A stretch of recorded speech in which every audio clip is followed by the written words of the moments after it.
Madame, Monsieur, bonjour, ravi de vous retrouver pour un nouvel entretien de la matinale.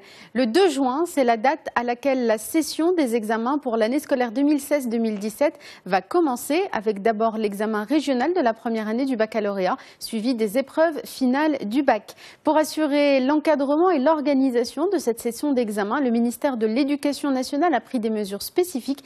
Et pour nous en parler ce matin, nous recevons sur notre plateau Monsieur Mohamed Sassi, directeur du Centre national de l'évaluation des examens et de l'orientation qui dépend directement, qui est rattaché au ministère de l'Éducation nationale, de la formation professionnelle, de l'enseignement supérieur et de la recherche scientifique. Monsieur Sassi, merci d'être avec nous ce matin. C'est à moi de vous remercier, madame. Alors, Monsieur Sassi, une première question d'abord. Quels sont les différents examens qui sont concernés? En fait, quand on dit session d'examen, c'est lesquels qui sont concernés et comment vont-ils se dérouler? À quelle date? D'accord, comme il est prévu, le processus des examens certificatifs va être amorcé à la fin de cette semaine. À partir du 2 juin vendredi, samedi 2 et 3 juin. Ça va commencer par l'examen régional de la première année baccalauréat. Il faut dire que c'est un examen anticipé qui porte sur les matières non distinctives des filières des candidats concernés. Et dont les résultats ne seront comptés qu'à la fin du cycle du baccalauréat. Une fois, on aura toutes les données des composantes qui entrent dans la certification, à savoir le régional, le contrôle continu et le national. Cet examen concerne à peu près 330 000 candidats et candidates, ce qui marque déjà une augmentation de 6% par rapport à l'an dernier. La deuxième session de cet examen aura lieu le 7 et 8 juillet. Et ça, c'est les épreuves finales du bac. Oui. Alors, il sera enchaîné par le bac national, le terminal, l'examen terminal du cycle du baccalauréat qui aura lieu le 6, 7, 8 juin, mais qui sera prolongé pour certaines filières, nouvelles filières professionnelles, jusqu'au 9, essentiellement une filière professionnelle qui concerne la gestion d'une exploitation agricole. Alors, le total des candidats au national, c'est 325 000 candidats. Presque autant que pour la première année de bac. Pour les scolarisés, je parle essentiellement des candidats scolarisés, 325 000 candidats et candidates avec une augmentation de 1,7% par rapport à l'an dernier. Bon, dans ce chiffre-là, les candidats scolarisés au public représentent 91% et les candidats scolarisés au privé représentent 9%. Ils sont de l'ordre de 30 000 candidats et candidates. Dans le public qui sont comptabilisés. Alors à ce chiffre s'ajoutent les candidats libres. Les candidats libres qui sont de l'ordre de 90 000 candidats et candidates. Alors, ça c'est le bac, ce sont les certificatifs du baccalauréat. Il y a deux autres examens certificatifs qui concernent la fin du cycle collégial et la fin du cycle primaire. Pour le collégial, l'examen aura lieu le 15, 16, 17 juin. Il va concerner plus de 554 000 candidats et candidates, ce qui marque une augmentation par rapport à l'an dernier de 2,87%. Le provincial aura lieu le 21 et le 22 juin. Il va concerner 643 000 candidats et candidates. Lui aussi, il marque une augmentation de 2,78%. Donc, de manière générale, les chiffres sont en augmentation de candidats pour l'ensemble des examens. Oui, en général, c'est en augmentation. Et nous aurons, et c'est ça ce qui est plus important, l'ensemble des élèves qui seront appelés à subir cette épreuve de certification. C'est à peu près 1 942 000 élèves qui seront appelés à passer les examens certificatifs de cette année. Alors, on avance sur l'encadrement de ces examens, puisque c'est là le cœur du sujet, pour parler des dispositifs mis en place. Qu'est-ce qui est assuré pour l'encadrement de ces examens? Oui, alors, pour l'encadrement, bien sûr, d'après les effectifs, c'est une grande opération, très complexe, avec plusieurs composantes. Il devient beaucoup plus complexe avec l'introduction de nouvelles filières au baccalauréat. Alors, ce qui nécessite la mobilisation de plus de ressources, mais surtout plus de précautions pour ce qui est de l'organisation, pour assurer au résultat la fiabilité et la validité nécessaires. Alors, okay. Par exemple, alors, pour la question des ressources. Pour ce qui est des ressources, je me limiterai aux ressources qui sont maintenant allouées pour l'encadrement du bac national, le baccalauréat national. Alors, à peu près 260 épreuves ont été développées pour les différentes filières et différentes matières.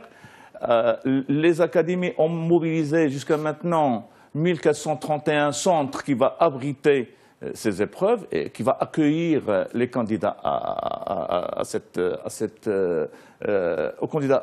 examen.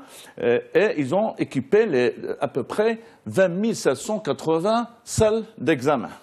Alors, la mobilisation aussi d'un contingent de surveillants qui vont assurer la surveillance dans les salles de classe, ça dépasse les 41 000 enseignants qui vont assurer la surveillance dans les classes. Et on va faire appel aussi à plus de 40 000 professeurs qui vont assurer la correction d'à peu près 3 600 000 copies. Ce qui n'est pas rien. Alors, autre dispositif important dans l'encadrement, outre les ressources, c'est aussi la sécurisation des sujets et les dispositifs anti-triche. Qu'est-ce qui est fait en ce sens? Okay. Alors, pour ce qui est de l'encadrement, il faut souligner que depuis 2005, l'entité responsable de la gestion de cette composante examen avait fixé un objectif stratégique, celui d'asseoir les examens sur des normes nationales, pour un peu atténuer les disparités que l'on peut observer entre régions, entre provinces, etc.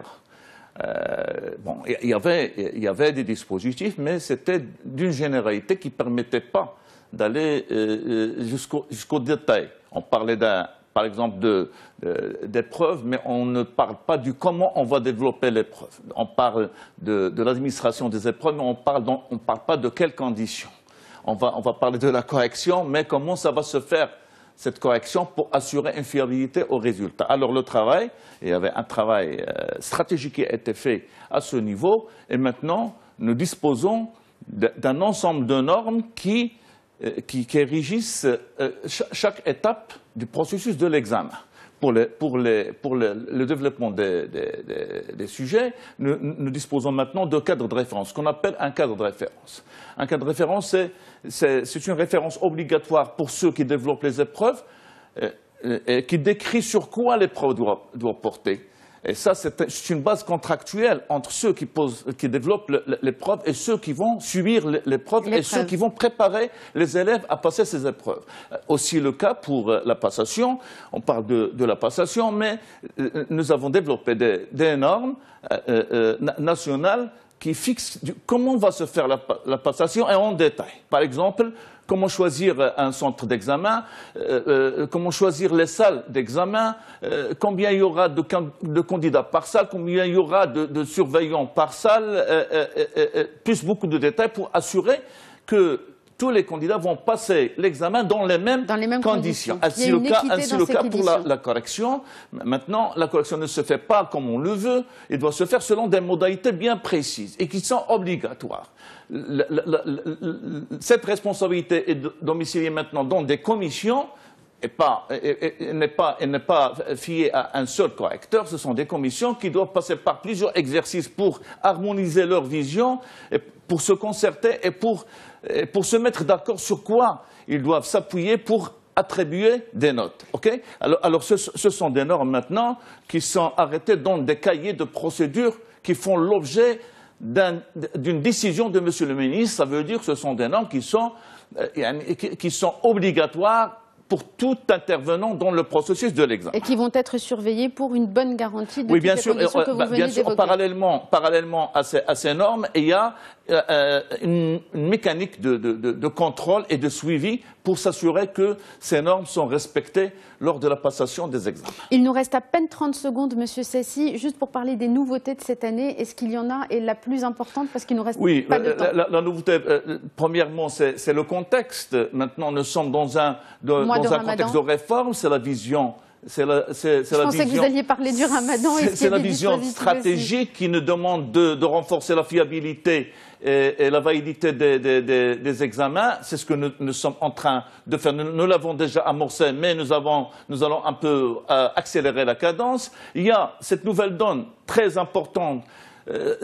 Les nouvelles filières du baccalauréat. Cette année, nous passons de 14 baccalauréats à 25 baccalauréats avec les baccalauréats internationaux, option français et anglais et baccalauréat professionnel. Et il y a cette nouveauté aussi qui concerne essentiellement l'intensification de l'utilisation de l'outil informatique dans la gestion de plusieurs opérations liées à l'examen. Merci beaucoup, Monsieur Sassi, d'avoir été avec nous ce matin pour nous donner toutes ces informations relatives à cette session des examens qui démarre, on l'a dit, le 2 juin. Merci infiniment. Merci à vous tous et à vous toutes de nous avoir suivis. Restez sur Médien TV dans un instant, la suite des programmes. Je vous souhaite une excellente journée à tous et à toutes.